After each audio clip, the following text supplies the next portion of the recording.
मंडळी नमस्कार. मंडळी, स्थानिक स्वराज्य संस्थांच्या निवडणुकीमध्ये घोळात घोळ काय संपायचं नाव घेत नाही आहे. त्याचं कारण आहे आत्ताच्या घडीला राज्याच्या निवडणूक आयोगाने जो आदेश काढलेला आहे त्याच्यामध्ये 24 नगर परिषदा आणि 154 प्रभाग यामध्ये निवडणुका पुढे ढकललेल्या आहेत. म्हणजे आता मतदान जे आहे ते इतर ठिकाणी जे आज होतं आहे ते आता 20 डिसेंबरला होईल. आणि त्यामुळे या सगळ्याचं म्हणजे आत्ताच्या घडीला 246 नगर परिषदा आणि 42 नगरपंचायती यामध्ये ज्या निवडणुका होणार होत्या या सगळ्या निवडणुकांची मतमोजणी जी आहे ती 21 डिसेंबरला होणार आहे.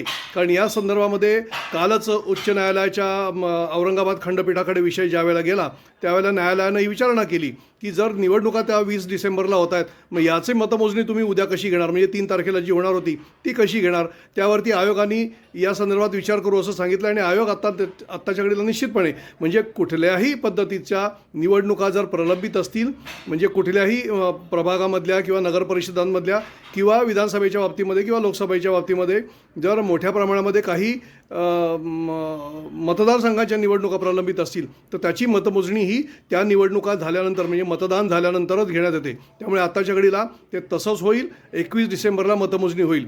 त्यामुळे आता ज्यांची आपण वाट बघत होतो की 2 तारखेला हा पहिला टप्पा संपेल आणि 3 तारखेला निवडणुकांचा निकाल लागेल आणि त्याच्यानंतर जिल्हा परिषद आणि पंचायत समित्यांच्या निवडणुका जाहीर होतील आणि त्याच्यानंतर महानगरपालिकांच्या, हे काय संपायचं म्हणजे हा काय घोळ संपत नाही आहे. कारण ते मतमोजणीच यांची संपत नाही आहे नगरपरिषदा आणि नगरपंचायतीची. मग पुढचे विषय आणखी बाजूला राहतात.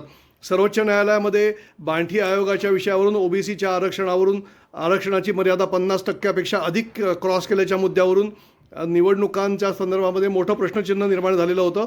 मात्र ते सर्वोच्च न्यायालयाने दूर केल्यानंतर त्या निवडणुका होत आहेत. मात्र ते संपत नाहीत तोवर हा नवीन घोळ घालण्यात आलेला आहे. त्यामुळे राज्य निवडणूक आयोगाच्या या सगळ्या कारभारावरती सगळ्याच बाजूनी टीका होते. सत्ताधाऱ्यांच्या बाजूनी टीका होते, विरोधकांच्या वतीने टीका होते.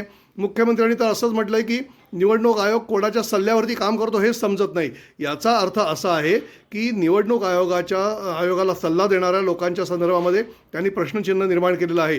निवडणूक आयोगाला सल्ला देणारे अर्थातच ज्येष्ठ विधिज्ञ असतात किंवा कायदा क्षेत्रातले जाणकार असतात. मात्र त्यांच्या बुद्धिमत्तेवरती मुख्यमंत्र्यांनी शंका उपस्थित केलेली आहे. विरोधी पक्षांनी म्हणजे काँग्रेसने देखील पत्र देऊन हा सगळा घोळ घातला जात आहे किंवा एकंदरीतच हा सगळा गोंधळ निर्माण झाला आहे. निवडणूक आयोग हा गोंधळी आहे अशा पद्धतीची टीका केलेली आहे. आणि हे सगळं अर्थातच लाजिरवाणं आहे.